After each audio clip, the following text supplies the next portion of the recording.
നമ്മുടെ കർത്താവ് പുനരുദ്ധാനം ചെയ്തതിനു ശേഷം സഹോദരന്മാരെ കാണുന്നതും അവരുമായിട്ടുള്ള സംസാരത്തിന്റെ കാര്യത്തിന്റെ ചില അനുഗ്രഹങ്ങളെ കുറിച്ചാണ് നമ്മൾ ഇന്ന് ചിന്തിക്കുന്നത്. आज हम लोग हमारा प्रभु यीशु मसीह का पुनरुद्धान हो जाने के बाद किस रीति से अपना भाइयों को मिलकर मिलने के वजह से उनको आशीष मिला, उस बातों को हम थोड़ा मनन करेंगे। നമ്മള് മത്തായി സുവിശേഷം 28 അധ്യായം അതിന്റെ 9ഉം 10ഉം വാക്യങ്ങളില് നമ്മൾ വായിക്കുന്നു. मत्ती का सुसमाचार 28 का 9 और 10 में हम पढ़ते हैं। യേശു അവരെ എതിരേറ്റു, നിങ്ങൾക്ക് വന്ദനമെന്ന് പറഞ്ഞു. അവർ അടുത്ത് ചെന്ന് അവന്റെ കാൽ പിടിച്ച് അവനെ നമസ്കരിച്ചു. അപ്പോൾ കർത്താവ് പുനരുദ്ധാനം ചെയ്തതിനു ശേഷം കർത്താവിനെ വന്ദിക്കുകയും ആരാധിക്കുകയും കാൽ പിടിച്ച് വന്ദിക്കുകയും ചെയ്തതിന്റെ ഒരു ആത്മീയ അർത്ഥം നമ്മൾ മനസ്സിലാക്കുവാൻ വേണ്ടിയാണ് നമ്മൾ ഇന്ന് ഈ വചനം ചിന്തിക്കുന്നത്.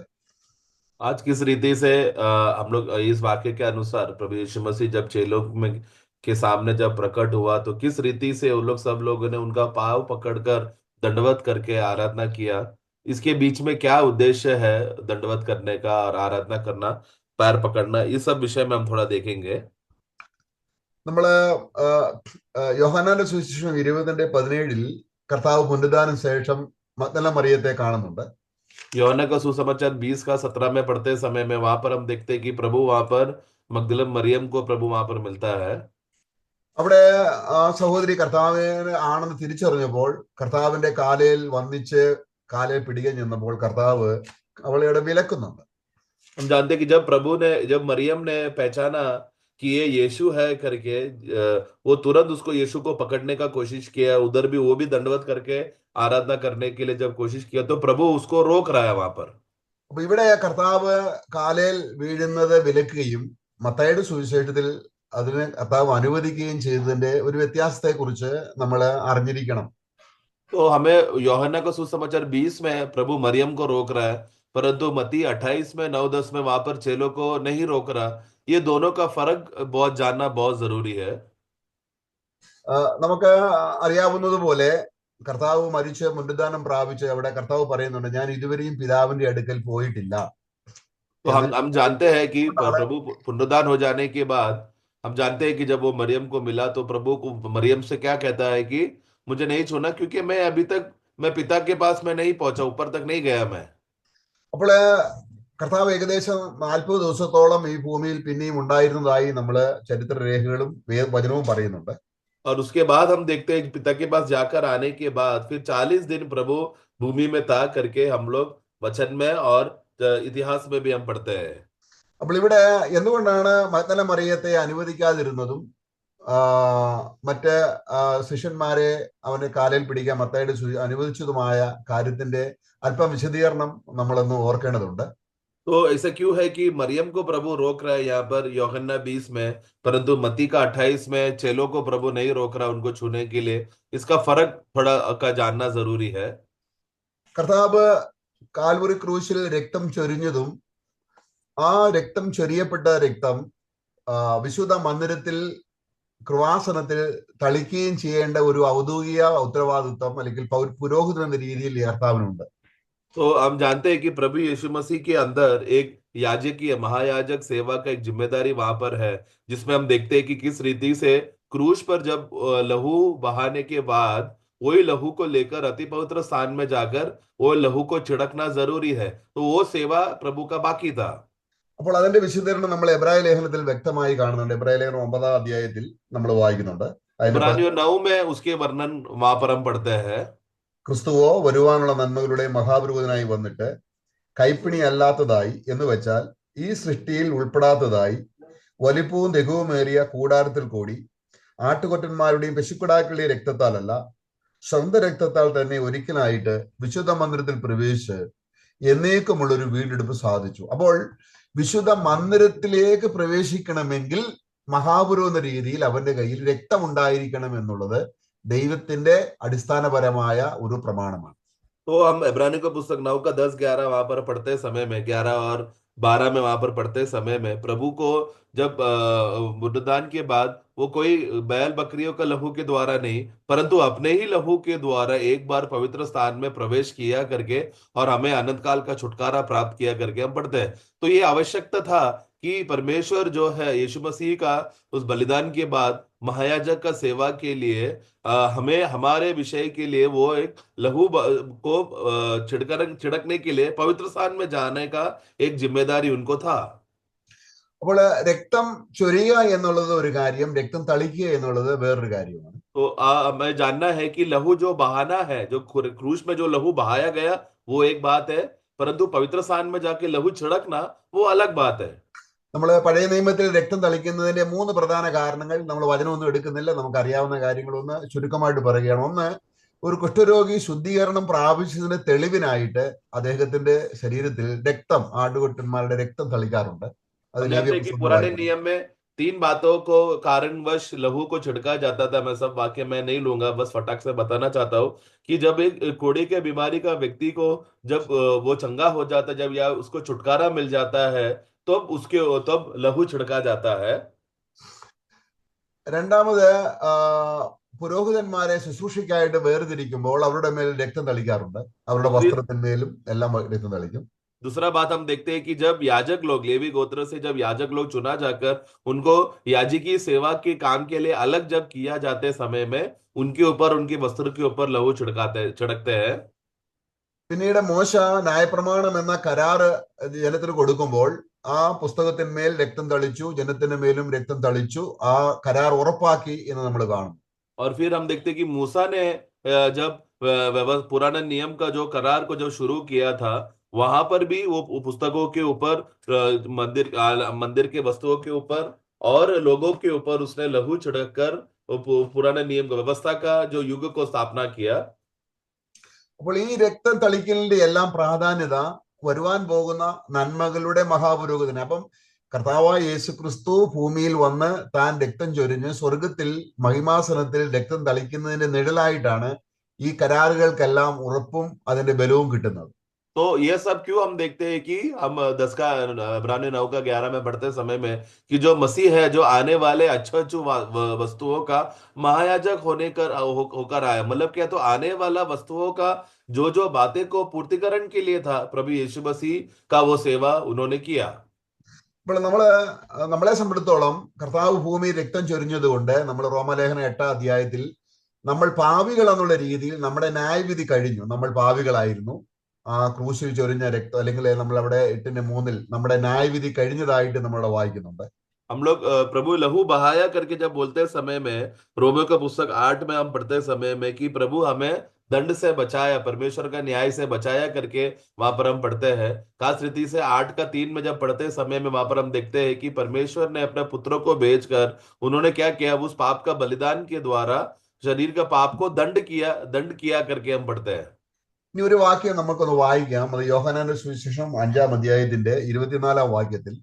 യോഹन्ना 5 का 24 में हम इस रीति से हम पढ़ते हैं। 5 का 24 पढ़े। ആ അത്, എന്റെ വചനം കേട്ട് എന്നെ അയച്ചവനെ വിശ്വസിക്കുന്നവന് നിത്യജീവനുണ്ട്, അവൻ ന്യായവിധിയിലാകാതെ മരണത്തിൽ നിന്ന് ജീവനിലേക്ക് കടന്നിരിക്കുന്നു. पढ़े।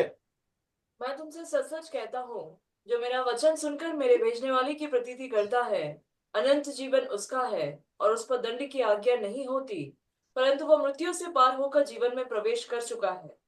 അപ്പോൾ കർത്താവിനെ പിതാവ് അയക്കുമ്പോൾ ഒരു രക്ഷണ്യ വേല ഭൂമിയിൽ നിവർത്തിക്കുകയും ആ നിവർത്തിച്ച വേലയുടെ അടയാളമായിട്ട് ആ രക്തം സ്വർഗത്തിൽ സിംഹാസനത്തിൽ തളിക്കുന്നത് പിതാവ് കാണുകയും ചെയ്തപ്പോൾ, ഇനിയും നമ്മുടെ മേൽ ദൈവത്തിന് ന്യായവിധി ഇല്ല എന്ന് ഉറപ്പാക്കാൻ ആ രക്തം നമുക്ക് അടിസ്ഥാനപരമായി സ്വർഗത്തിലുണ്ട്.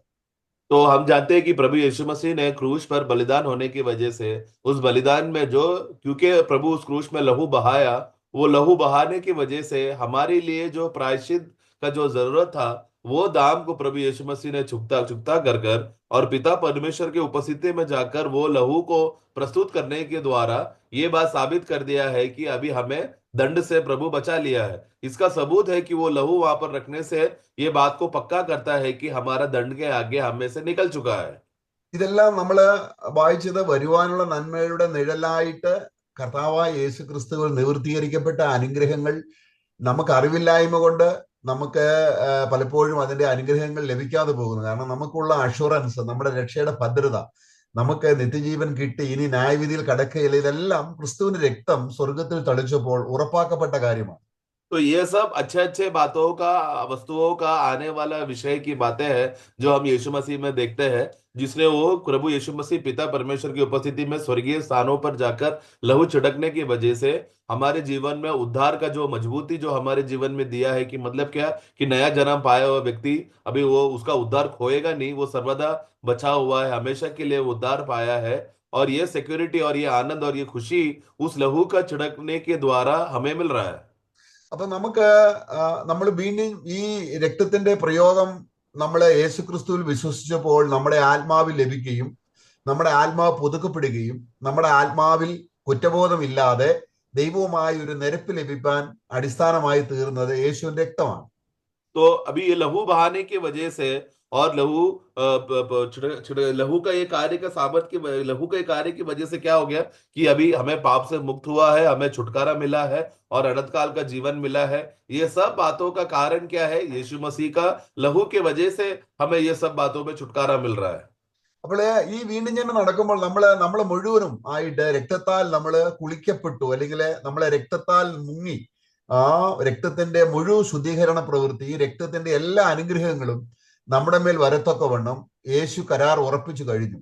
तो इसके लिए हम लोग जब नया जन्म के दिन में क्या हुआ, जिस दिन हमारा नया जन्म हुआ, वो एक्चुअली प्रभु का लहू में हम डूब गए, उस लहू में हमारा स्नान हुआ, पूर्ण रीति से हमें सर से पैर तक उस लहू में हमें धोकर शुद्ध कर कर अभी हम प्रभु के हो चुके हैं करके उस बात का सब प्रकार का जो कार्य जो परमेश्वर मांग किया था, वो सब बातें प्रभु यीशु मसीह ने पूरा करके रख दिया।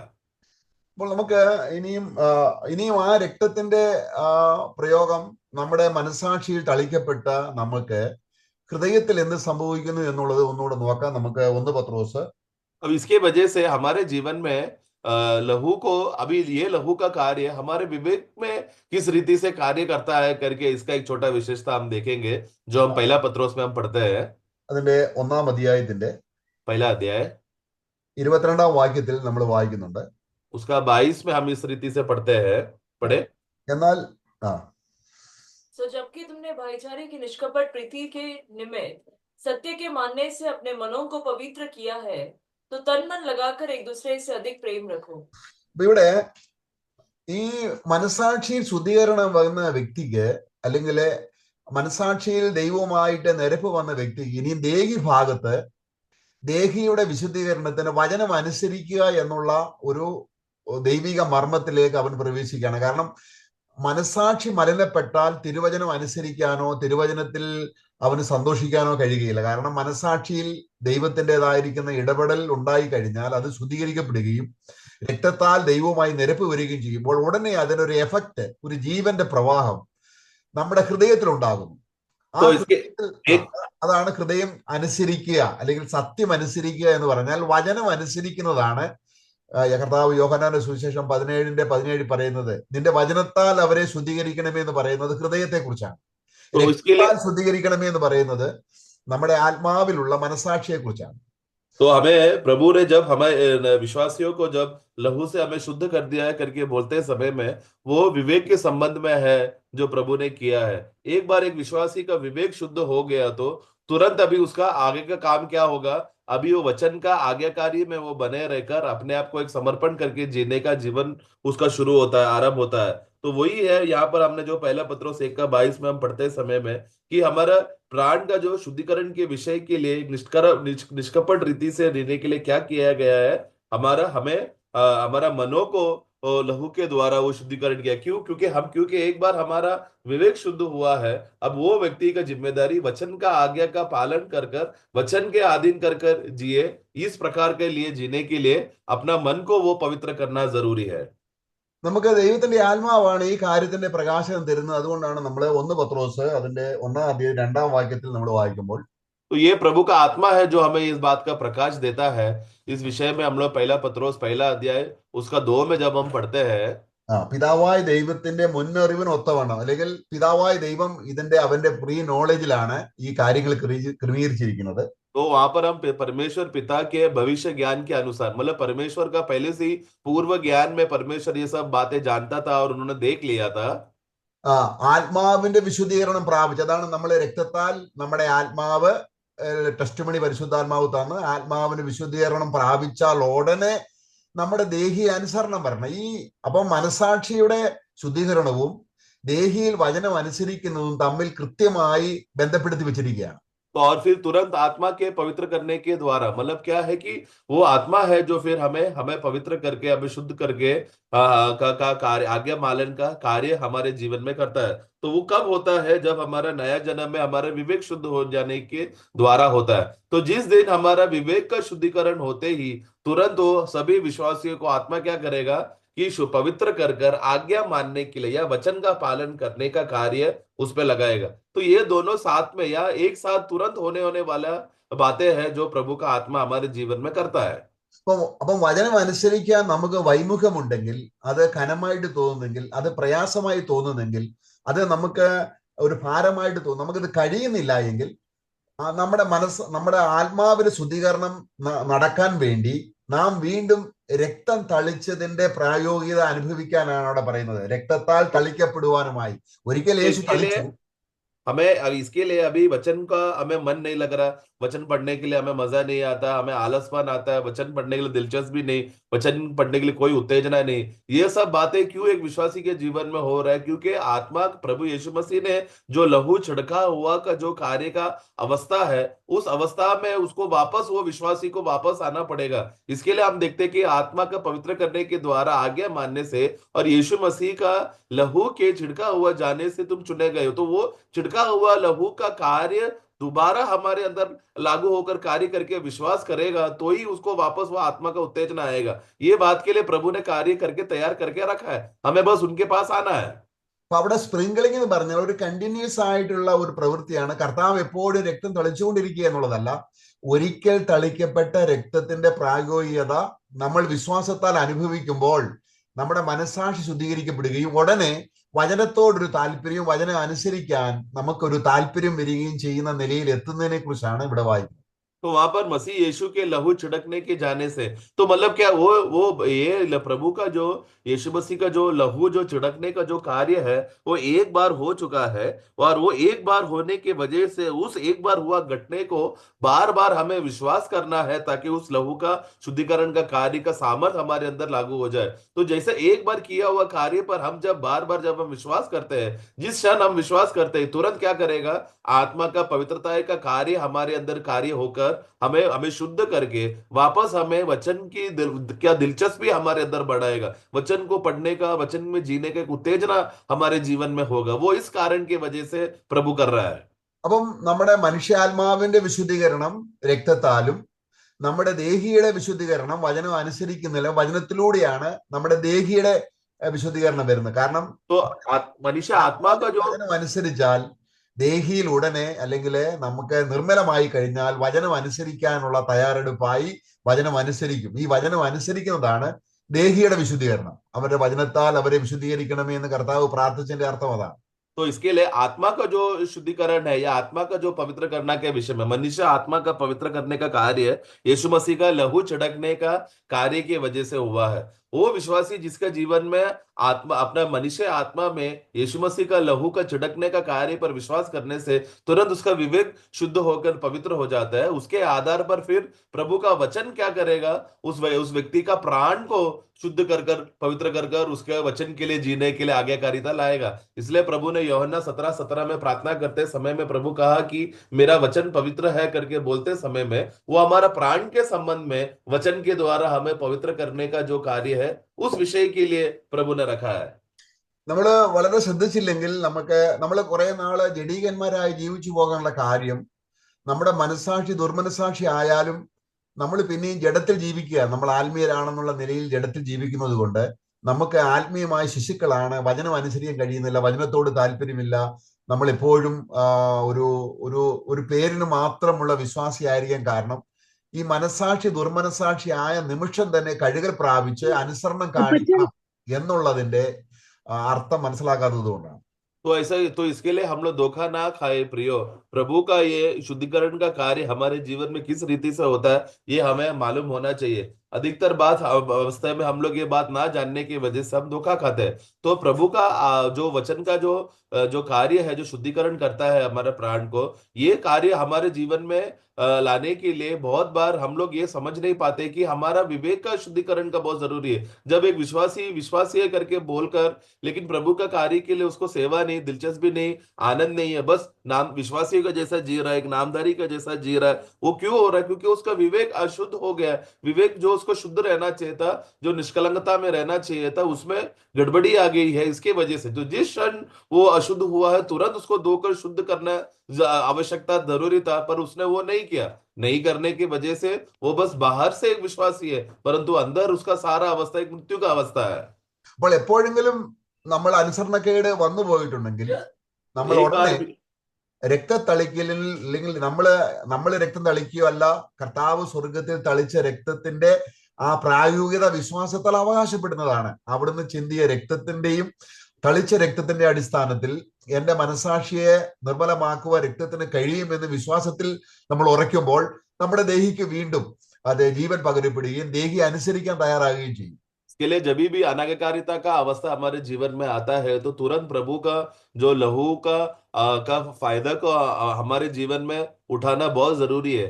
तो हम लोग जब प्रभु की उपस्थिति में आते समय में हम लोग जाकर लहू छिड़कते हैं ऐसा नहीं है, या यीशु का रक्त बोलकर ऐसा हमारे जीवन में हम लोग जाकर लहू का छिड़कते हैं, वो हमारा काम नहीं है।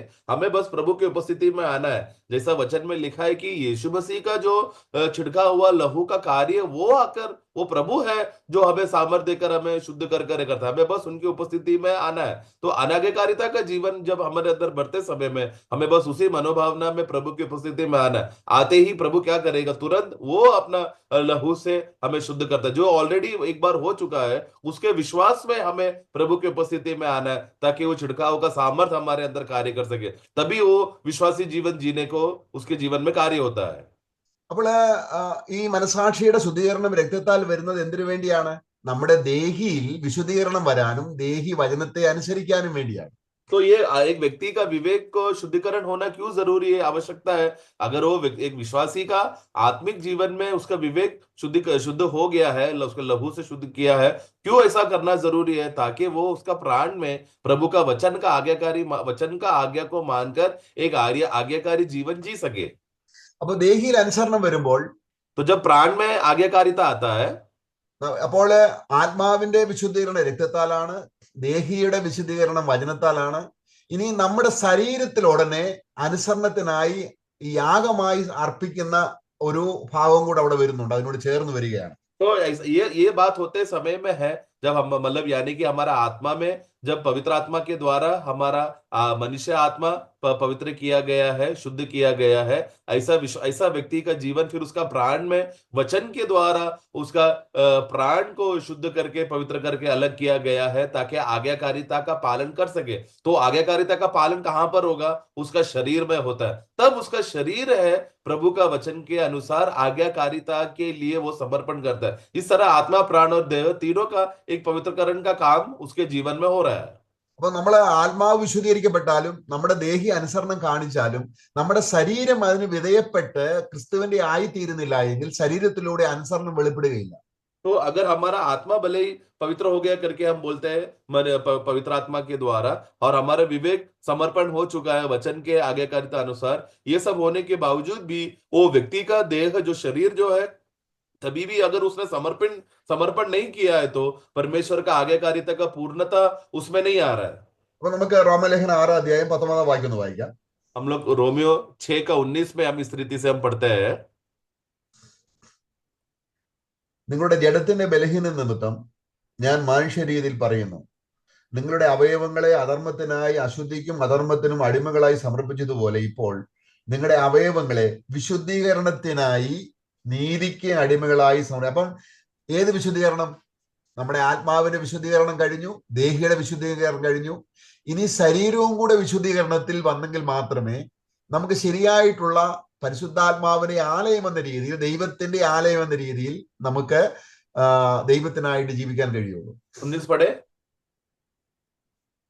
मैं तुम्हारी शारीरिक दुर्बलता के कारण मनुष्यों की रीति पर कहता हूँ, जैसा तुमने अपने अंगों को कुकर्म के लिए अशुद्धता और कुकर्म के दास करके सौंपा था, वैसे ही अब अपने अंगों को पवित्रता के लिए धर्म के दास करके सौंप दो। तो अपना अंगों को पवित्रता के लिए, धार्मिकता के लिए सौंपो करके बोलते समय कौन सा अंग के बारे में कह रहा है? तो यहाँ पर ये विश्वासी का अवस्था को समझना, ऑलरेडी उसका आत्मा का पवित्रकरण, मनुष्य आत्मा का पवित्रकरण, पवित्रकर्ता का जो सेवा, जो कार्य जो है, पवित्र आत्मा ने वो विश्वासी का जीवन में कर दिया है, और उसका प्राण में वचन का आज्ञा का पालन करने की वजह से उसका प्राण भी पवित्र हो गया है। तो बस अभी अंगों को करना है, मतलब किस विषय में? अपना शरीर के अंगों के विषय में कह रहा है। तो यहाँ पर अपने शरीर के अंगों को पवित्रता के लिए, धर्म के दास के विषय के लिए अपने आप को सौंपना, ये एक समर्पण करना, एक सौंपने का विषय का जरूरी है, जो विश्वासी अपने ओर से करता है।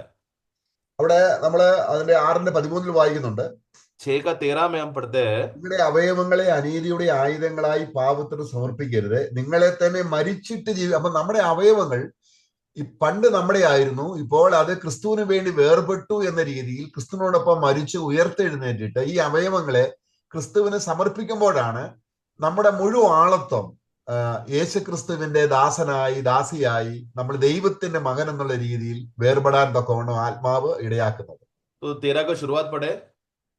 और न अपने अंगों को अधर्म के हथियार होने के लिए पाप को सौंपो, पर अपने आप को मरे हुओं में से जी उठा हुआ जानकर परमेश्वर को सौंपो। तो अपने अपने आप को मरे हुए में से जी उठकर, तो जानकर तुम परमेश्वर को, तुम्हें सौंपने का ये काम जो जो है विश्वासी की ओर से करना जो बहुत जरूरी है। तो इसके लिए वो प्रभु ने जो हमारे लिए किया हुआ कार्य को, अपना शरीर को भी इस रीति से, अपने अंगों को, शरीर के अंगों को जो हमारे जीवन में कार्य करता, जो एक समय में ये अंग सब हमारा था, हमारे स्वयं के लिए हम लोग लाभ उठाकर जीते थे, लेकिन मसीह में आने के बाद अब हमारा ये शरीर किसका है? ये हमारा खुद का नहीं, ये प्रभु का है। तो ये बात को कौन ऐसा करेगा, सौंपेगा? जिसका आत्मा का पवित्रता हो गया है और देह का पवित्रता हो गया, अब बस अपने शरीर के अंगों को सौंपना है। അപ്പൊ റോമലേഖനം 12:2 അതാണ് വായിക്കുന്നത്, നിങ്ങളുടെ ശരീരങ്ങളെ പൂർണ്ണതയും പൂർണ്ണ പ്രസാദമുള്ള യാഗമായി ദൈവത്തിന് സമർപ്പിപ്പീൻ. അപ്പം 3 കാര്യങ്ങളാണ് നമ്മൾ പഴയ നിയമ ദേവാലയത്തിലേക്ക് നോക്കുമ്പോൾ. ഒരു ആടിന്റെയോ പശുവിന്റെയോ രക്തം അതിപരിശുദ്ധ സ്ഥലത്ത് കൊണ്ടുവരുന്നു, കാഴ്ചയപ്പവും നിലവിളക്കും ദേഹി വശത്ത് അല്ലെങ്കിൽ വിശുദ്ധ സ്ഥലത്ത് കൊണ്ടുവരുന്നു, പ്രാകാരത്തിൽ ഒരു മൃഗത്തിന്റെ യാഗം നടക്കുന്നു. ഈ 3ഉം നമ്മളോടുള്ള ബന്ധത്തിൽ അത് പ്രാവർത്തികമായി തീർക്കുക എന്നുള്ളതാണ് ദൈവം ആഗ്രഹിക്കുന്നത്. तो इसलिए यही सेम बात हम रोमियो 12:2 में भी पढ़ते समय में, तुम अपने अंगों को प्रभु की उपस्थिति में, हम देखते समय में किस रीति से परमेश्वर को एक भाता हुआ बलि के रीति से अपने आप को समर्पण करो करके वहां पर हम बोलते हैं। तो ये इसके लिए इस अवस्था को हमें समझना जरूरी है कि किस रीति से प्रभु हमसे चाहता है कि हम एक प्रभु के लिए अच्छा भावता हुआ और सिद्ध रीति से बलिदान, वो मनुष्य, वो व्यक्ति, उसका आत्मा, प्राण और शरीर पूर्ण रीति से समर्पण होकर प्रभु को एक भावने वाला रीति से अर्पण किया जाए, वो जीवन में होना जरूरी है। इसका छाया था जो हम लोग पुराने नियम में हम देखते हैं। पुराने नियम में हम जानते हैं कि जो मिलाप वाला तंबू, जो तंबू में जब वहां पर रहते 3 भागों को हम जानते हैं, अति पवित्र स्थान, पवित्र स्थान और बाहरी आंगन। अति पवित्र स्थान में क्या होता है? वहां पर जो लहू छिड़का जाने का जो कार्य होता है, जो बलि जो किया हुआ है, उसका लहू अति पवित्र स्थान में छिड़का जाता है। पवित्र स्थान में हम देखते हैं कि वहां पर जो शो ब्रेड है और जो स्वाद दीपक है जो जल रहा है, वहां पर वो मन्ना का भाग लेता है जो पवित्र स्थान में है। और आंगन में क्या होता है? शरीर, वो भेड़ बकरियों का बलिदान वहां पर होता है। तो ये इस रीति से ये कार्य पुराने नियम में इस रीति से हो रहा है। तो वो तभी ही एक भावता हुआ बलिदान पुराने नियम में परमेश्वर उसको स्वीकारता था। तो यही बात का अनुभव हमारे जीवन में, हमारा आत्मा, प्राण और शरीर में एक भावता हुआ बलि परमेश्वर को प्रसन्न करने वाला रीति से हो, ये परमेश्वर चाहता है। അപ്പോൾ ഇങ്ങനെ നമ്മൾ ദൈവത്തിന്റെ ആലയമായി യേശുക്രിസ്തു ജീവിച്ച ആ ഭൗമ്യ ജീവിതത്തിന്റെ രൂപത്തോട് നമ്മളെ ഏകീഭവിപ്പിക്കുകയാണ് ആത്മാവ് ചെയ്യുന്നത്. तो इस रीति से हम भी परमेश्वर की उपस्थिति में एक मंदिर बनकर, जिस रीति से यीशु इस दुनिया में जीते समय में परमेश्वर को भाते हुए, परमेश्वर को प्रसन्न करने वाला एक जिंदगी जीकर एक मंदिर के रीति से प्रभु जी रहा था, उसी अर्थ में हम भी यहाँ पर वही प्रभु के आत्मा का कार्य के द्वारा हमारे जीवन में हमारा आत्मा, प्राण और शरीर एक मंदिर के रूप में प्रस्तुत होकर परमेश्वर को भावते हुआ जीवन जी रहे हैं हम। അപ്പോൾ നമ്മുടെ മനുഷ്യാത്മാവ് കർത്താവായ യേശു ചിന്തിയ രക്തത്താൽ, തളിക്കപ്പെട്ട രക്തത്താൽ വിശുദ്ധീകരിക്കപ്പെടുകയും हमारा അതിന്റെ आत्मा जो है അടിസ്ഥാനത്തിൽ അതിന്റെ അടിസ്ഥാനത്തിൽ നമുക്ക് അനുസരണം, ദൈവവചനത്തോട് അനുസരണം ദേഹിയിൽ വരുമ്പോൾ ദേഹി വിശുദ്ധീകരിക്കപ്പെടുകയും അപ്പോൾ നമ്മുടെ ശരീരാവയവങ്ങൾ നീതിയുടെ അവയവങ്ങളായി ദൈവത്തിന് യാഗമായി അർപ്പിക്കുന്ന നിലയിൽ എത്തുകയും ചെയ്യുമ്പോൾ ദൈവത്തിന്റെ ഒരു പൂർണ്ണ അല്ലെങ്കിൽ ദൈവത്തിന് സമർപ്പിതമായ ദൈവ ഇഷ്ടം ചെയ്യുന്ന ദൈവത്തിന്റെ പൂർണ്ണ ഹൃദയം ആഗ്രഹങ്ങൾ നിവർത്തിക്കുന്ന ഒരു പാത്രമായിട്ട് നമ്മൾ തീരുന്നു. तो हमारा मनुष्य आत्मा जो है, जो प्रभु यीशु मसीह का लहू छिड़कने की वजह से हमारा मनुष्य आत्मा जो है परमेश्वर के लिए पवित्र करके अलग किया गया है।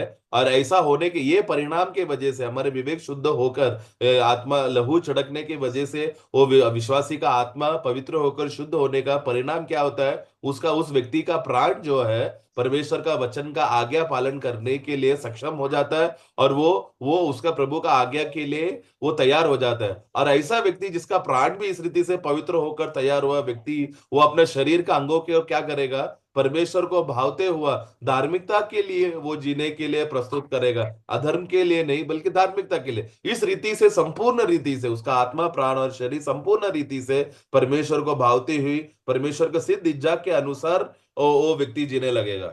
ഇങ്ങനെ നമ്മുടെ ആത്മാവും നമ്മുടെ ദേഹിയും നമ്മുടെ ശരീരവും ദൈവത്തിനായിട്ട് വേർതിരിയപ്പെടുമ്പോഴാണ് നമ്മൾ 2 പത്രോസ് 1:4 പറയും ദിവ്യ സ്വഭാവത്തിന് നമ്മൾ കൂട്ടാളികളായി തീരുന്നു. 2 പത്രോസ് 1-ാം 4-ാം വാക്യത്തിൽ इस रीति से हमारा आत्मा, मनुष्य प्राण और मनुष्य शरीर परमेश्वर के लिए अलग किया हुआ एक जीवन, ये पवित्र जीवन का एक पवित्रता ही उसके अंदर लागू हो जाता है। ऐसा व्यक्ति रहेगा। 2 पत्रोस 1:4 में हम पढ़ते हैं कि वो क्या करता है, एक दिव्य परमेश्वर का ईश्वरीय स्वभाव के लिए में बदल जाता है। അങ്ങനെ നമ്മൾ ലോകത്തിൽ മോഹത്താലുള്ള നാശം വിട്ടൊഴിയുന്നു. ऐसा प्रभु का ईश्वरीय स्वभाव में सहभागी होने के लिए जब वो व्यक्ति तैयार हो जाता है तो उसमें अंदर क्या एक ऐसा सामर्थ्य करेगा जो संसार का सब प्रकार का बुरी अभिलाषाओं से बाहर निकलने का उसके अंदर इच्छा जागृत होगा। അപ്പൊ അങ്ങനെ നമ്മൾ ആ ദിവ്യ സ്വഭാവത്തിൽ പങ്കാളിയാകുക എന്ന് പറയുമ്പോൾ എന്തൊക്കെയാണ് ഇനി ആ ദിവ്യ സ്വഭാവം നമ്മളോട് ഈ 3 കാര്യങ്ങൾ നമ്മളിൽ വരുമ്പോൾ നമ്മളിൽ ചേർക്കപ്പെടുന്ന ഹോളി സ്പിരിറ്റ് നമ്മളിൽ ചേർക്കുന്ന 7 കൂട്ടം കാര്യങ്ങളാണ് പിന്നീട് നമ്മൾ വായിക്കുന്നത്. ഈ 3 കാര്യവും വിശ്വാസത്താൽ നമ്മൾ ചെയ്യുന്ന കാര്യമാണ്. तो इसलिए ईश्वरीय स्वभाव का सहभागी अगर हमें होना है तो सबसे पहले वो व्यक्ति का आत्मा प्राण और शरीर पवित्र कर प्रभु के लिए अलग होकर समर्पण सौंपा हुआ जीवन जीना होना जरूरी है। तो ये 3 बातें जैसे कि वो मनुष्य का आत्मा, मनुष्य का प्राण और मनुष्य का शरीर प्रभु के लिए सौंप कर पवित्र होकर अलग किया हुआ व्यक्ति के जीवन में वो क्या करेगा, ईश्वरीय स्वभाव में सहभागी होगा। वो सौभाग्यता की बातें हैं जो नीचे 7 गुण है जो पवित्र आत्मा वो विश्वासी के जीवन में ईश्वरीय स्वभाव के 7 बातें उसके अंदर लाता है।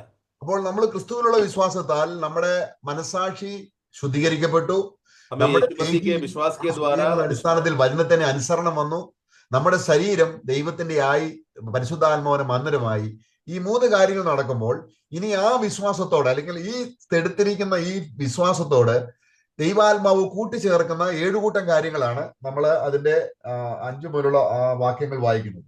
तो जब एक विश्वासी का आत्मा पवित्र आत्मा का यानी कि यीशु मसीह का लहू छिड़कने की वजह से पवित्र आत्मा उसको शुद्ध कर उसका आत्मा विवेक को शुद्ध करता है, वो ऐसा आत्मा जिसका शुद्ध हुआ व्यक्ति, पवित्र किया हुआ व्यक्ति का जो प्राण है प्रभु का वचन का आज्ञाकारिता के लिए सौंपा जाता है, समर्पण करता है। ऐसा व्यक्ति को वचन मानने के लिए इच्छा आता है और ऐसा वचन का इच्छा आने की वजह से उसका शरीर का अंग अभी दुष्ट कार्य के लिए नहीं बल्कि धार्मिकता का कार्य के लिए तैयार हो जाता है। ऐसा समर्पण किया हुआ व्यक्ति के जीवन में पवित्र आत्मा क्या करेगा, ईश्वरीय गुण का 7 बातें उसके जीवन में जोड़ता है, जो हम लोग 2 पत्रोस 1:5 पढ़ने से हमें मालूम पड़ता है। ഇത് തന്നെ ആ 7 കൂട്ടം കാര്യങ്ങൾ തന്നെയാണ് അതിന്റെ ഒരു വിശദീകരണമാണ് നമ്മൾ ഗലാത്യ ലേഖനം അതിന്റെ 5-ാം അധ്യായത്തിൽ 22 മുതൽ ആത്മാവിന്റെ ഫലങ്ങൾ എന്ന് വരുന്നത്. അത് ഇതിനോട് കൂട്ടിക്കൊഴിക്കുന്നത് ഇത് തന്നെയാണ്. പക്ഷെങ്കിൽ ഇവിടെ ആത്മാവിന്റെ ഫലം നമ്മളിൽ വരണമെങ്കിൽ ഈ വിശ്വാസത്തോട് ഈ കാര്യങ്ങൾ കൂട്ടിച്ചേർത്തെങ്കിലേ ആത്മാവിന്റെ ഫലം നമ്മളിൽ പൂർത്തീകരിക്കപ്പെടുകയുള്ളൂ. तो यही सेम बातें हैं जो हम लोग गलतियों की पुस्तक 5:22 से पढ़ते समय में आत्मा का फल के विषय में हम देखते हैं। तो इसके साथ जुड़ा हुआ बातें जैसी एक विश्वासी अपने जीवन में विश्वास में इधर की बातें वाक्य 2 पत्रोस 1:5 विश्वास के साथ इस प्रकार का 7 बातों से जब वो जुड़ जाता है तुरंत वो विश्वासी आत्मा का फल का एक प्रकटीकरण उसमें दिखता है, वो आत्मा का फल से भर जाता है या वो प्रकट होता है उसके जीवन में। അപ്പം നമ്മൾ 8-ാം വാക്യത്തിൽ വായിക്കുകയാണ് 2 പത്രോസ് 1:8 ഇവ നിങ്ങൾക്കുണ്ടായി. तो ये यदि उसका 8 में हम पढ़ते हैं कि यदि ये सब तुम्हारे वर्तमान में ये सब बातें हैं तो എന്നിട്ട് നമ്മൾ അത് ബൗണ്ടിഫുൾ ആയിട്ട് അത് അബൗണ്ട് ആയിട്ട് തീരണം. और वो थोड़ा नहीं बल्कि बहुत बहुतायत रीति से भरपूरता से तुम्हारे जीवन में आना है. ഇതിനെയാണ് ഫലം കായ്ക്കുക, അല്ലെങ്കിൽ കർത്താവ് പറഞ്ഞത് ഞാൻ നിങ്ങളെ ഫലം കായ്ക്കാൻ വേണ്ടി തിരഞ്ഞെടുത്ത് അയച്ചിരിക്കുന്നു എന്ന് तो കർത്താവ് പറയുന്നു. हाँ, तो ऐसा व्यक्ति कभी निष्फल नहीं रहेगा. मतलब कि अगर बहुतायत से अगर रहेगा तो वो हमेशा फलवंत रहेगा, फल से भरा हुआ आत्मा का फल का कार्य रहेगा. इसलिए प्रभु ने अपने जीवन में प्रभु ने कहा कि मैं तुम्हें फल रूपी रीति से तुमको भेज रहा हूं. അപ്പം ഫലം കായ്ക്കണമെങ്കിൽ നമ്മൾ അവിടെ 15-ാം അധ്യായത്തിലെ ആ അടിസ്ഥാന കാര്യം യേശുക്രിസ്തുവിനോടുള്ള ഏകീകരണം വളരെ വ്യക്തമാണ്. എന്നെ പിരിഞ്ഞ് നിങ്ങൾക്ക് ഒന്നും ചെയ്യാൻ കഴിയത്തില്ല. इसके लिए हमें प्रभु के साथ हमें एक होना जरूरी है. यूहन्ना का सुसमाचार 15 अध्याय में फल उत्पन्न हो हमारे जीवन में अगर फलवंत होना है तो प्रभु के साथ जुड़े रहना, प्रभु के साथ बने रहना बहुत जरूरी है. क्योंकि प्रभु के साथ बना नहीं रहा तो तुम कुछ नहीं कर सकते. അപ്പൊ 15-ാം അധ്യായം അതിന്റെ 16-ാം വാക്യം വായിക്കുമ്പോൾ യോഹന്നാന്റെ സുവിശേഷം 15:16 यूहन्ना का सुसमाचार 15 का 16 में जब हम पढ़ते हैं ആ നിങ്ങൾ എന്നെ തിരഞ്ഞെടുത്തു വന്ന് ഞാൻ നിങ്ങളെ തിരഞ്ഞെടുത്തു, നിങ്ങൾ പോയി ഫലം കായ്ക്കേണ്ടതിനും നിങ്ങളുടെ ഫലം നിലനിൽക്കേണ്ടതിനും നിങ്ങളെ ആക്കി വെച്ചിരിക്കുന്നു. അപ്പോൾ थोड़ा पढ़े. तुमने मुझे नहीं चुना परंतु मैंने तुम्हें चुना है और तुम्हें ठहराया ताकि तुम जाकर फल लाओ और तुम्हारा फल बना रहे कि तुम मेरे नाम से जो कुछ पिता से मांगो वह तुम्हें दे. അപ്പോൾ ഈ ഒരു നിലയിൽ ഫലം കായ്ക്കാനായിട്ടുള്ള നിലയിൽ നമ്മൾ എന്ത് ചോദിച്ചാലും തരാമെന്നാണ് പറഞ്ഞിരിക്കുന്നത്. तो इस विषय में हम लोग फलवंत हो जाए होकर और फल में बना रह सके. इस फल में बना रहने के लिए अगर हम ये फल में बना रहने के लिए अगर हम पिता से जो भी कुछ मांगेंगे तो वो हमें देगा. ऐसा അപ്പൊ वाक्य कहता പരിശുദ്ധാത്മ है. നമ്മൾ ചോദിക്കുന്ന കാര്യം എന്താണെന്ന് ആത്മാവിന് അറിയാം. അതുകൊണ്ടാണ് നമ്മൾ 2 പത്രോസ് 1:3 വാക്യം കൂടെ വായിക്കാം. दूसरा पत्रोस 1 का 3 में हम पढ़ते समय में पवित्र आत्मा जानता है कि हम लोग मतलब पवित्र आत्मा सही रीति से जानता है कि हमें क्या मांगना चाहिए और क्या है, क्योंकि सारा जरूरत की बातें पवित्र आत्मा जानता है. दूसरा पत्रोस 1:3 पढ़े. क्योंकि उसके ईश्वरीय सामर्थ्य ने सबको जो जीवन और भक्ति से संबंध रखता है हमें उसी के पहचान के द्वारा दिया है, जिसने हमें अपनी ही महिमा और सद्गुण के अनुसार बुलाया है. അവന്റെ ദിവ്യശക്തി ജീവനും ഭക്തിക്കും ആവശ്യമായതൊക്കെയും നമുക്ക് ദാനം ചെയ്യുന്നു. वो हमें जीवन के लिए और भक्ति के लिए जो भी बातें जरूरत है वो सब हमारे पहचान के द्वारा हमें दिया है. അപ്പൊ ഇതിനോടുള്ള ബന്ധത്തിലാണ് അങ്ങനെ ജീവിക്കുന്നവർക്ക് അനേക വാഗ്ദാനങ്ങളും കൊടുത്തിട്ടുണ്ട്. तो उसी के पहचान के द्वारा जिसको ये मिल जाता है उन लोगों को फिर प्रभु क्या करेगा, बहुत से बहुमूल्य प्रतिज्ञाएं भी दिया है. ആ സ്വർഗത്തിൽ നമുക്ക് അതാണ് 1 പത്രോസ് നമ്മൾ വായിക്കുന്നത്, സ്വർഗത്തിൽ സൂക്ഷിച്ചിരിക്കുന്നത് ക്ഷയം വാട്ടം മാലിന്യം എന്നിവ ഇല്ലാത്തതുമായ ഉത്തമ അവകാശങ്ങൾ വാഗ്ദാനങ്ങൾ അറിയാം. എന്നാൽ ഈ കാര്യങ്ങൾ ഒരു വ്യക്തിക്ക് പ്രകടമാകുന്നില്ല എങ്കിൽ, ആ വ്യക്തിക്ക് മനസ്സിലാകുന്നില്ലെങ്കിൽ, ആ വ്യക്തിക്ക് അത് എൻജോയ് ചെയ്യാൻ കഴിയുന്നില്ലെങ്കിൽ അവൻ ജഡത്തിൽ ജീവിക്കുകയും അവന് അതിന്റെ 2 പത്രോസ് 1:9 വാക്യത്തിൽ പറയുന്ന വചനം അവനിൽ നിവൃത്തിയാകുന്നു. तो इसके लिए प्रभु ने हमें पहला पत्रोस एक पहला अध्याय में हम लोग 3 4 5 पढ़ते समय में स्वर्ग में हमारे लिए तैयार करके रखा हुआ एक निष्कपट बात जो कभी जो कभी खराब नहीं होता, सड़ता नहीं, सर्वदा जीने वाला धन से प्रभु ने हमें संभाल के रखा है. ये सब बातें नया जन्म पाए हुए विश्वासी को मिल रहा है करके मिला है करके ये सब बात वाचाएं और प्रतिज्ञाएं प्रभु ने हमें दिया है. तो ये सब बातों का विश्वासी के जीवन में कोई, ये सब बातें होने के बावजूद भी विश्वासी के जीवन में कोई खुशी नहीं, कोई आनंद नहीं, कोई प्रभु का मतलब वो मसीह जीवन के लिए कोई उत्तेजना अगर नहीं है तो वो क्यों नहीं है? क्योंकि वो अभी भी शारीरिक जीवन जी रहा है. आत्मा में उसको अब आत्मा प्राण और शरीर का जो पवित्रता का और शुद्धिकरण का जो अनुभव है वो उसको नहीं मिला है. वो अभी शारीरिक जीवन जी रहा है और शारीरिक जीवन जीने वाला व्यक्ति ही दूसरा पत्रोस पहला अध्याय वाक्य 9 का अनुभव में फिर वो आ जाता है. ഇവയില്ലാത്തവനോ നമ്മൾ ഈ പറഞ്ഞ കാര്യങ്ങൾ, നമ്മൾ ചേർക്കപ്പെടേണ്ട കാര്യങ്ങൾ ഇല്ലാതാകുന്നത് ഈ മനസാക്ഷിയുടെ ശുദ്ധീകരണം പ്രാപിക്കാതെയും ചെയ്തു പോയ പാപങ്ങൾ മനസാക്ഷിയിൽ കിടക്കുകയും ചെയ്യുന്ന ഒരു വ്യക്തിയെ സംബന്ധിച്ചോളം ഭൗമ്യ വിഷയങ്ങൾ മാത്രമേ അവന് ബോധ്യം വരികയുള്ളൂ. तो जिसमें ये बात नहीं है, मतलब ये बातें नहीं है, मतलब क्या है, प्रभु ने हमारे लिए जो सारे किया हुआ कार्यों का बात का अनुभव या बोध्य नहीं है, उसको खुशी नहीं, उल्लास नहीं, आनंद नहीं. प्रभु ने हमारा जो ईश्वरीय स्वभाव से हमें जोड़ा है, ये सब बातों का उसमें खुशी क्यों नहीं है? क्योंकि अभी तक उसका विवेक में जो उसने किया हुआ पाप का शुद्धिकरण उसको हुआ नहीं है. तो वो परमेश्वर की उपस्थिति में आकर मेल मिलाप नहीं पाया और वो किया हुआ पाप में अभी भी वो शारीरिक जीवन जीकर वो जी रहा है. इसके वजह से ये बात का कमी है उसमें. അവിടെ 9 വാക്യം നോക്ക് വായിക്കാം. അവയില്ലാത്തവനോ കുരുടനത്രേ, അവൻ ക്രിസ്തുദൃഷ്ടിയുള്ളവനും തന്റെ മുമ്പിലത്തെ പാപങ്ങളുടെ ശുദ്ധീകരണം മറന്നവനും തന്നെ. बाकी 9 पढ़े। और जिसमें ये बातें नहीं, वो अंधा है और धुंधला देखता है और अपने पूर्वकाली पाप से धुलकर शुद्ध होने को भूल बैठा है। അപ്പൊ അതുകൊണ്ട് അടുത്ത വാക്യത്തിൽ പറയാം, അതുകൊണ്ട് സഹോദരന്മാരെ, इसलिए अगला वाक्य में कहता है कि इसलिए है भाइयों, നിങ്ങളുടെ വിളിയും തെരഞ്ഞെടുപ്പും ഉറപ്പാക്കുവീൻ. अपने बुलाए जाना और अपने चुनाए जाना को तुम लोग सिद्ध करो। അത് നമ്മളിപ്പോ 15 അധ്യായം വായിച്ചത്, യോഹന്നാന്റെ സുവിശേഷം 15 അധ്യായം. जो हमने यूहन्ना 15 में हमने पढ़ा था, ആ വിളി എന്ന് പറയുന്നത് കർത്താവ് നമ്മളെ തെരഞ്ഞെടുത്ത് വിളിച്ചു. എന്തിനാണ്? നമ്മളെ ഫലം കായ്ക്കാനായിട്ടാണ്.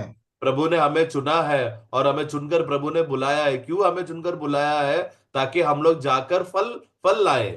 അപ്പൊ സഭ നമ്മൾ കൂടി വരുന്നത് സഹോദരന്മാരിൽ ഫലം കായ്ക്കാനും അവർക്ക് ആത്മീയപരതനം വരുത്താനും അന്യോന്യം നമ്മൾ പ്രോത്സാഹിപ്പിച്ചും അന്യോന്യം നമ്മൾ കെട്ടുപണി ചെയ്തും ഈ നിലയിൽ നമ്മൾ എത്തിച്ചേർന്ന് ഒരു പക്വതയിലേക്ക്, അല്ലെങ്കിൽ ഒരു മെച്യൂർ സഹോദരനായിട്ട്, ക്രിസ്തുവിന്റെ ആ സ്വഭാവത്തോട് അനുരൂപരായി തീരാനുള്ള ദൈവിക പദ്ധതിക്ക് വേണ്ടിയാണ് കർത്താവ് ഇന്ന് നമുക്ക് വേണ്ടി പിതാവിന് വലതുഭാഗത്തായിരിക്കുന്നത്. तो कलीसिया का इकट्ठा होने का उद्देश्य क्या है? कलीसिया एकत्र क्यों हो रहे हैं? ताकि सब भाई लोग एकत्र होकर वो लोग जो फल वो लोग उत्पन्न करे, प्रभु का प्रेम में बने रहे, अनबन में एक दूसरे के साथ कोई अनबन ना रहे, सब लोग प्रेम में रहे, खुशी से रहे, एक दूसरे का आत्मिक विकास और उन्नति का इच्छा रखे। इस रीति से सब लोग भाई लोग साथ में मिलकर वो लोग बढ़ते रहे, मसीह का प्रेम में बढ़ते रहे। इस रीति से हम लोग और भी सिद्ध होते जाए, ताकि हम लोग बच्चे ना रहे बल्कि बड़े होते जाए, बढ़ते रहे। इस रीति से बढ़ते रहने के लिए आज भी प्रभु हमारे लिए स्वर्ग में मध्यस्थी का सेवा हमारे लिए कर रहा है। അപ്പൊ നമ്മൾ അന്യോന്യം ഉത്സാഹിപ്പിച്ചും അന്യോന്യം അവരെ ഓരോരുത്തരെയും ആ വചനം കൊടുത്തും ക്രിസ്തുവിന്റെ മഹത്വം വെളിപ്പെടുത്തിയും ക്രിസ്തുവിന് വന്ന കഷ്ടാനുഭവങ്ങൾ പറഞ്ഞും സഹോദരന്മാരെ ആ നിലയിൽ ഉയർത്താൻ ശ്രമിക്കുമ്പോൾ നമ്മൾ അത് വകവയ്ക്കാതെ പോയാൽ നമുക്കൊരു ആത്മീയ പുരോഗതി നമുക്ക് ഈ ഭൂമിയിൽ അല്ലെങ്കിൽ നമുക്കൊരു ആത്മീയമായിട്ട് ഉത്തേജനം, ഭൗമികമായിട്ട് നമുക്ക് സെറ്റപ്പ് ഉണ്ടായേക്കാം. പക്ഷെങ്കിൽ ഒരു അടുത്ത യുഗത്തിൽ നമ്മൾ അതിന്റെ പരാജയം അനുഭവിക്കുകയും നമുക്ക് ഈ ഭൂമിയിൽ കർത്താവ് ഉദ്ദേശിച്ച ഫലം നിവർത്തിക്കാൻ കഴിയാതെ പോവുകയും ചെയ്യും. इसलिए हर एक विश्वासी का ये जिम्मेदारी है कि हमेशा भाइयों के विषय के लिए चिंता करे, भाइयों के विषय का उन्नति के बारे में सोचे, सबके लिए फायदा हो, किस रीति से सब भाई लोग साथ में बढ़ोतरी पाए, इस रीति से दूसरों का फायदे के लिए जीने के लिए, आत्मिक उन्नति होने का विषय का मनोभावना से वो मंडली जीवन में जीकर भाइयों का फायदा हो, ऐसा वो सोचकर जीना चाहिए। तो ऐसा अगर वो नहीं कर रहा है तो एक सूखा हुआ अनुभव रहेगा, मुरझाया हुआ अवस्था रहेगा, वो विश्वासी खुद उसमें बढ़ोतरी का जीवन नहीं होगा, आत्मिक विकास उसके जीवन में नहीं होगा। भले ही उसको शारीरिक जीवन का, शारीरिक विषय का सब प्रकार का सुविधा रहेगा, धन दौलत सब प्रकार का बातें रहेगा, लेकिन आत्मिक विषय में तभी भी वो कंगाल रहेगा, एक नंगापन का अवस्था में रहेगा। उतना ही नहीं, अगर अभी वो भाइयों के लिए नहीं जी रहा है तो आने वाले युग में भी प्रभु की उपस्थिति में प्रभु ने जो उसके लिए प्रतिफल और जो बातें तैयार करके रखा है वो बातें में भी उसमें कमी होगा।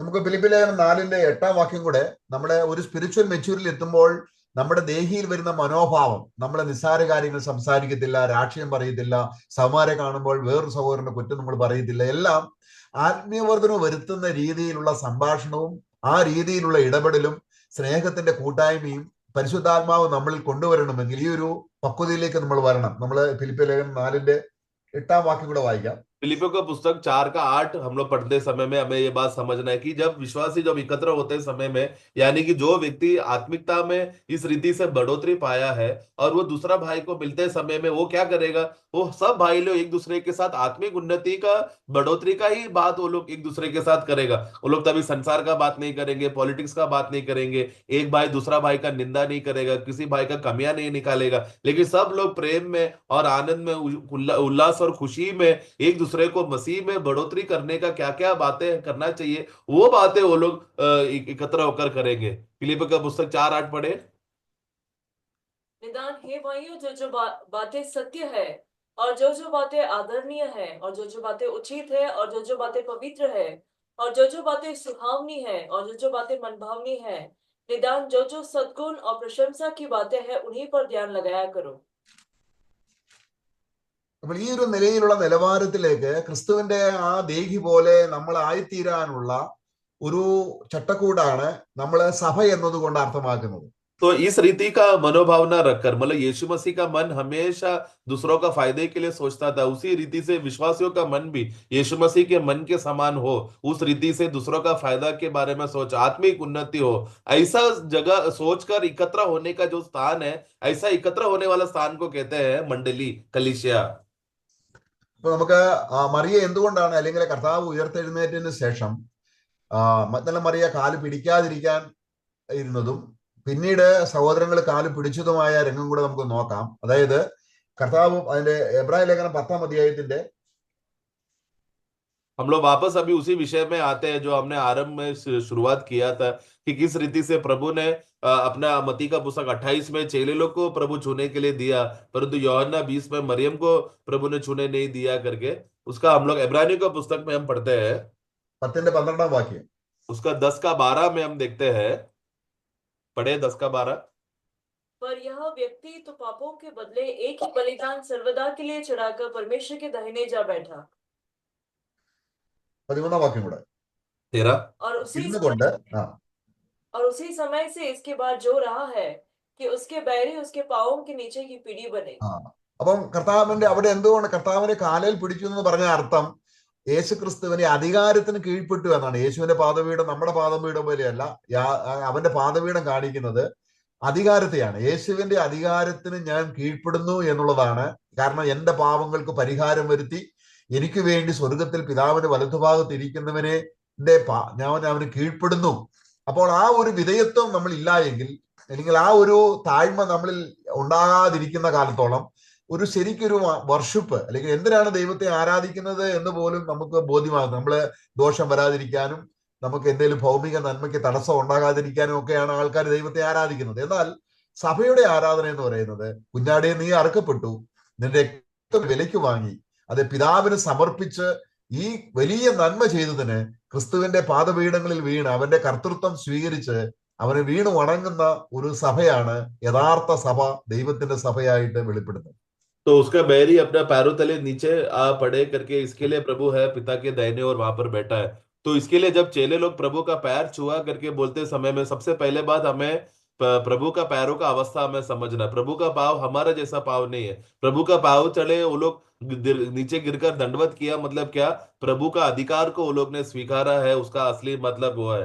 तो वो भाई लोग गिरकर वो लोग दंडवत किया, पैरों को छुआ, मतलब क्या, कि आज से हे यीशु तू ही मेरा प्रभु है, मैं आज से आपका प्रभुत्व को स्वीकारता हूँ, आपका अधिकार को स्वीकारता हूँ बोलकर दंडवत कर कर उसी में उन लोग का आराधना है। तो आराधना का सच्चाई इस आधार पर है कि यीशु मसीह किस रीति से हमारे जीवन में प्रभु हुआ, और वो हमारे जीवन में प्रभु बनने के लिए प्रभु ने क्या क्या कार्य किया, खून बहाया, हमें छुटकारा दिया, पापों से हमें छुटकारा दिया, ये सब बातों का आधार है आराधना। परंतु लोग आज के विश्वासी लोग जो विश्वासी बोलते हैं, वो लोग ये बात ना समझते हुए वो लोग यीशु को क्यों आराधना करने आते हैं, या प्रभु को क्यों धन्यवाद देने आते हैं कि हमारा घर में कोई नुकसान ना हो, शारीरिक कोई नुकसान ना हो, हमें और शारीरिक उन्नति देते रहना, हमारा घर जायदाद को बढ़ाते रहना, सब प्रकार का दुनिया का भूमि का आशीष देना, ये सब बातों को समझकर वो लोग प्रभु को आराधना करने, धन्यवाद देने आते हैं। लेकिन वास्तव में विश्वासी लोग को ये समझना है कि पैरों तले गिरना मतलब क्या है, कि यीशु मसीह का प्रभुत्व को स्वीकार कर अधीन हो जाना, उसका हुकूमत और प्रभुत्व को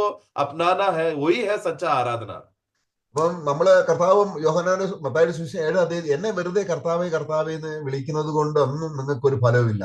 എന്റെ പിതാവിന്റെ ഇഷ്ടം, പിതാവിന്റെ ഇഷ്ടമാണ് യേശുക്രിസ്തു തന്റെ ശരീരമെന്ന ദേഹം അർപ്പിച്ച് സഭയെ വിലയ്ക്ക് വാങ്ങി സഭയെ ഈ മഹനീയമായ സന്ദർഭത്തിലേക്ക് എല്ലാം കൊണ്ടുവന്ന പിതാവിന് ഇഷ്ടമാണ്. ഇതാ പിതാവെ നിന്നെ ഇഷ്ടം ചെയ്യാൻ വരുന്നു. അങ്ങനെ ഇഷ്ടം ചെയ്ത പുത്രനെ അവന്റെ അധികാരത്തിന് കീഴ്പ്പെട്ട് യേശുവിനെ കർത്താവായി മാനിക്കണം എന്നുള്ളതാണ്, തന്റെ പുത്രനെ ഒന്നാമനാക്കണം എന്നുള്ളതാണ് പിതാവിന്റെ ഇഷ്ടം. तो हम लोग मत्ती का 7 में हम पढ़ते हैं कि तुम मुझे व्यर्थ में प्रभु प्रभु बोलने से कुछ फायदा नहीं है, बल्कि तुम लोग पिता का इच्छा को जानना है, वही है सच्चा इच्छा, उसी में सच्चा आराधना है। तो पिता परमेश्वर का इच्छा क्या है, वो इच्छा ये है कि प्रभु यीशु मसीह सब बातों में पहलौठा टेकर हमारा प्रभु बन जाए। किस रीति से प्रभु यीशु मसीह हमारे लिए कष्ट सहकर, दुख उठाकर और हमारे लिए छुटकारा का जो कार्य किया, ये हर एक विश्वासी जानकर उस यीशु को अपना प्रभु मानकर समर्पण करना, ये हर एक विश्वासी करना है। ये करने से क्या होगा, यीशु सब में पहलौठा होगा। यीशु पहलौठा होना ही पिता परमेश्वर का इच्छा है। നമുക്ക് ആ രീതിയിൽ കർത്താവിന്റെ കാലിൽ പിടിക്കാം. കാരണം ഈ ഈ കാര്യങ്ങൾ, നമ്മുടെ ആത്മാവിന്റെ വിശുദ്ധീകരണം, അതിന്റെ അനുഗ്രഹത്തിന്റെ ഫലമായിട്ട് ദേഹിയിൽ വചനം അനുസരിക്കാനുള്ള ആ പ്രചോദനം കിട്ടുന്നു. അതിന്റെ അടിസ്ഥാനത്തിൽ എന്റെ ശരീരം ഒരു യാഗമായി അർപ്പിച്ച് ഇങ്ങനെ ഒരു സമ്പൂർണമായ ദൈവത്തിന്റെ പൂർണ്ണ പൈതലായി തീർന്ന ഒരു വ്യക്തിയോട് ചേർക്കപ്പെടേണ്ട വിഷയങ്ങൾ ആത്മാവ് ചേർക്കുകയും അങ്ങനെ ക്രിസ്തുവിന്റെ രാജ്യം സംബന്ധിച്ച് അവൻ ഒട്ടും ഇടർച്ച കൂടാതെ വിശാലമായ നിലയിൽ ക്രിസ്തുവിന്റെ രാജ്യത്തിലേക്ക് പ്രവേശിക്കുക എന്നാണ് നമ്മൾ രണ്ട് പത്രോസ് വായിച്ചത്. വളരെ വിശാലമായി യാതൊരു തടസ്സവും കൂടാതെ ക്രിസ്തുവിന്റെ രാജ്യത്തിന്റെ അവകാശിയായി തീരും. നമുക്ക് അവനെ സേവിക്കാം. നമുക്ക് ഒരുമിച്ച് സഭയായി കർത്താവിൽ നമുക്ക് അവനെ മഹത്വപ്പെടുത്താം. കർത്താവ് നമ്മെ സഹായിക്കട്ടെ. इस रीति से प्रियो आओ हम लोग उस सच्चाई को जानकर प्रभु को उपस्थिति में समर्पण करके हुए जिए।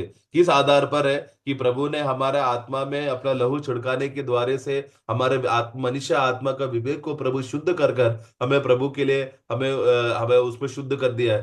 जिसका परिणाम क्या हुआ, जैसे ही आत्मा का विवेक शुद्ध हो गया तो तुरंत उसका परिणाम यह है कि उसका प्राण फिर वचन का आज्ञाकारी होकर प्रभु में समर्पण करने का अवस्था में वह पहुंच जाएगा। और जिसका प्राण इस रीति से पवित्र हो गया है उस व्यक्ति का फिर देह भी प्रभु का धार्मिकता के निमित्त के लिए अपने आप को दास बनाकर समर्पण करके जिए।